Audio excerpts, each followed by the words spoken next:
کیونکہ آپ کے لیے تو رول ماڈل آپ کے والد صاحب ہیں، بالکل لیکن اگر ہم لیڈر کو ایک لفظ میں ڈیفائن کریں تو لیڈر ہوتا کیا ہے بیسیکلی؟ لیڈر بیسیکلی میرے نزدیک ہمیشہ وہی شخص ہوگا جو جس کو جتنی محبت ملے گی نا وہ ان ریٹرن اس سے بڑھ کے اپنی عوام کو محبت دے تو وہ لیڈر ہے، ورنہ وہ لیڈر نہیں ہے۔ یہ میرے نزدیک کوئی لیڈر نہیں ہے کہ آپ کو عزت بھی مل رہی ہے، ایک لیڈرشپ والا مقام بھی مل رہا ہے، لیکن آپ عوام کو کچھ نہیں سمجھتے۔ اکثر ہوتا یوں ہے کہ جب الیکشن سے پہلے ہوں، لوگوں کی باتیں، ان کے وقت دینا لوگوں کو، ان کے کام کرنا، بالکل۔ وہ سچویشن اور ہوتی ہے، لیکن جب اقتدار میں آتے ہیں تو وہ بدل جاتے ہیں۔ تو کیا یہاں پہ بھی ایسا ہی کچھ سین ہوگا یا کیا؟ نہیں، ہم یقین مانیں اس معاملے میں اللہ سے بڑا ڈر کے یہ بات کر رہا ہوں کہ اپنی طرف سے ہم پورے اخلاص اور پوری اچھی نیت کے ساتھ آئے ہیں، ٹھیک ہے؟ کہ تاکہ لوگوں کے ساتھ ہم جیسے اب ہیں، جتنا اب کلوز ہیں، اور یا ہم نے یہ جو ایک گیپ ختم کیا ہے عوامی نمائندے اور عوام کے دوران کے درمیان، تو اس کو ہم انشاءاللہ اس جو گیپ کو ہم نے ختم کی ایسے ہی برقرار رکھیں گے۔ ہمارے اندر اللہ کی طرف سے کوئی تبدیلی آنی ہو ہمارے اندر تو وہ ایک الگ بات ہے، لیکن ہمارا اپنا اس طرح کا کوئی پلان نہیں ہے کہ ہم ابھی عوام کے ساتھ اتنا گھلے ملے ہیں اور عوام الیکشن جیتنے کے بعد یا الیکشن ون کرنے کے بعد ہم عوام سے دور ہو جائیں گے۔ کچھ ایسی شخصیات ہوتی ہیں جو موسٹ فیوریٹ ہوتی ہیں، آپ کی زندگی میں کون ایسا موسٹ فیوریٹ ہے جو آپ کہتے ہیں کہ ون آف دی بیسٹ؟ کس کے ریلیٹڈ؟ سیاست کے جی ریلیٹڈ؟ بالکل سیاست۔ سیاست کے ریلیٹڈ تو وہ تو ظاہر ہے کہ میرے خیال میں جو 90% یوتھ کا فیوریٹ ہے وہی میرا فیوریٹ ہے۔ بات آپ نے کی یوتھ کی، ہمارا پاکستان کا 60% یوتھ ہے، تو ان کے ووٹ لینا بھی بہت ضروری ہے۔ تو آپ کی ان حوالے سے کیا پلاننگ ہے کہ آپ کو کیا لگتا ہے کہ نوجوانوں کو آپ اپنے ساتھ انگیج کیسے کر سکتے ہیں؟ اصل پہ جی جو اس ٹائم ایک ہمارے ملک کی سیاسی حالات چل رہے ہیں نا، لوگوں نے ڈیپینڈ کرنا شروع کر دیا ہے پارٹیز پہ، نہ کہ کینڈیڈیٹس پہ۔ میرے نزدیک یہ ہمارے عوام کا جو سب سے بڑا ایک المیہ ہے وہ یہی ہے کہ ہم ہمیشہ پارٹی کو دیکھتے ہیں، ہم کینڈیڈیٹ کو نہیں دیکھتے۔ صحیح۔ کسی پارٹی کا اگر اس ٹائم پہ اچھا نام چل رہا ہے، اگر وہ پارٹی کسی چور یا ڈکیٹ کو بھی ٹکٹ دے دے نا، جی جی تو وہ کہتے ہیں نا وہ عام زبان میں کہ جی اس پارٹی کے ٹکٹ سے تو جو لڑا تو وہ فلانا بھی جیت جائے گا، چور بھی جیت جائے گا۔ جی جی تو اس لیے میرا یہ ماننا ہے کہ عوام کو کینڈیڈیٹ کے اوپر موازنہ کرنا چاہیے، نہ کہ پارٹی کے اوپر۔ صحیح ہے۔ کیونکہ دیکھیں مثال کے طور پہ اگر آپ کسی پارٹی کے ہیڈ کی وجہ سے میں نام نہیں لیتا، کسی کو ووٹ دیتے ہیں تو اس نے آ کے تو آپ کے حلقے میں نہیں بیٹھنا، جی آپ کے حلقے میں تو اسی نے ہی رہنا ہے نا جو اس کا نمائندہ ہے۔ بالکل۔ تو آپ نمائندے کے اندر موازنہ کر کے جس دن ووٹنگ کرنا سٹارٹ کر دیں گے یا جس دن ووٹ دینا سٹارٹ کر دیں گے پارٹی کو سائڈ پہ رکھ کے، جی اس دن دیکھیے گا آپ کے علاقوں کے حالات بدل جائیں گے انشاءاللہ۔ اگر ہم بات کریں، آپ نے ووٹر کا ذکر کیا، تو ووٹر کی کیا قدر ہے ہمارے ہاں یا اس کی کیا قیمت ہے؟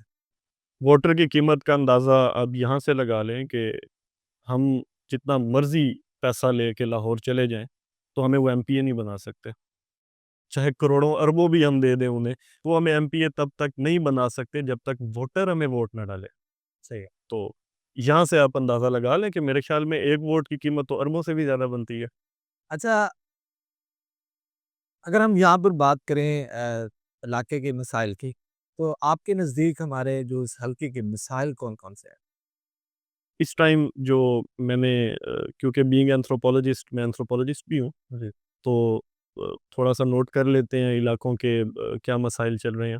تو اس ٹائم جو یہاں پہ جو سب سے زیادہ جو مین مسائل جو مجھے سمجھ میں آ رہا ہے وہ ہیلتھ ایشوز ہیں۔ جی ہیلتھ ایشوز کیسے؟ ایک تو عطائی ڈاکٹروں نے یہاں کا بیڑا غرق کیا ہوا ہے۔ صحیح۔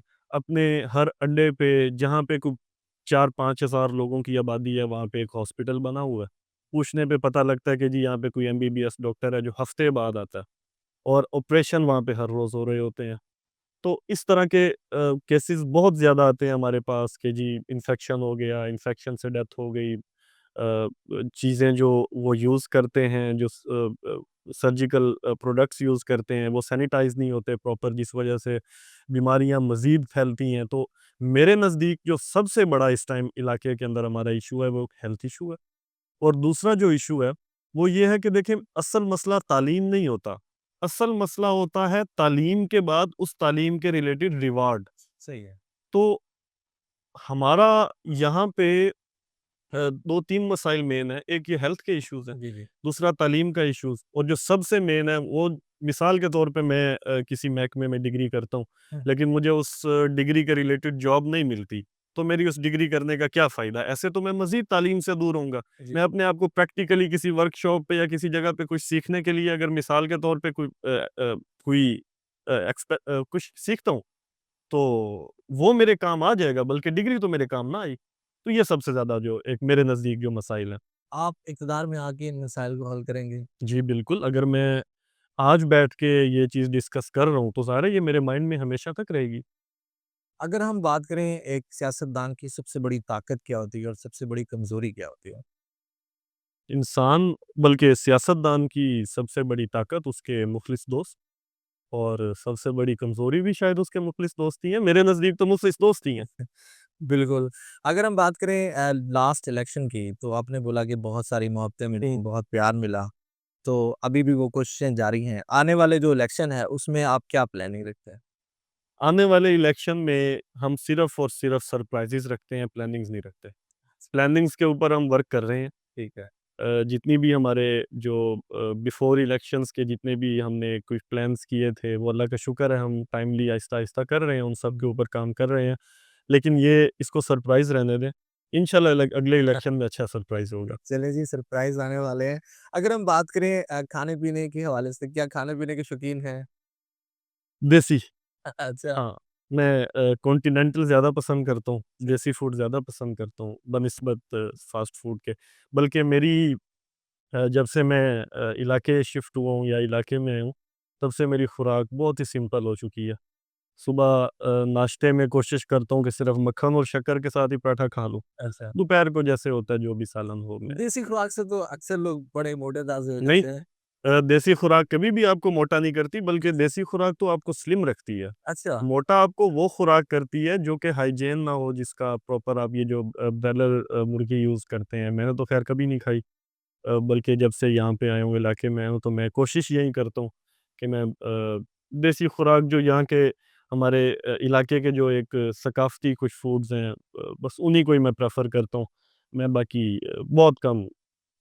اگر ہم بات کریں اس وقت جو آپ کے سپورٹرز ووٹرز موجود ہیں، یا جو ابھی آپ سے محبت رکھتے ہیں، وہ چاہتے ہیں کہ آپ کی سپورٹ کی جائے، تو کوئی ایسی وجہ، کوئی ایسی بات جو ان کے دل کو لگے، وہ کیا وجہ ہے کہ آپ کو کیوں سپورٹ کیا جائے یا آپ کے ساتھ وہ کیوں کھڑے ہو؟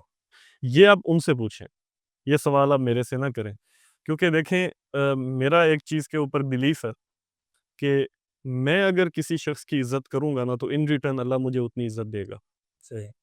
اور ہمارے ڈیرے کا یہ اصول ہے کہ ہم عزت کے معاملے میں اور ادب کے معاملے میں کسی کے ساتھ کوئی کمپرومائز نہیں کرتے، بلکہ سب کو برابر عزت دیتے ہیں اور سب کے ساتھ ہم برابر ادب رکھتے ہیں، جس وجہ سے ہمارے ساتھ بھی پھر لوگ اسی طرح سے محبت بھی رکھتے ہیں اور ادب بھی کرتے ہیں۔ جیسے ہی لاسٹ الیکشن آپ نے لڑا، وہ جب اس کا رزلٹ آیا، پہلا جملہ منہ سے کیا نکلا؟ الحمدللہ، مطلب جتنی محنت کی تھی اس کے مطابق اللہ پاک نے بڑا اچھا ہمیں مطلب ریوارڈ دیا اس کا۔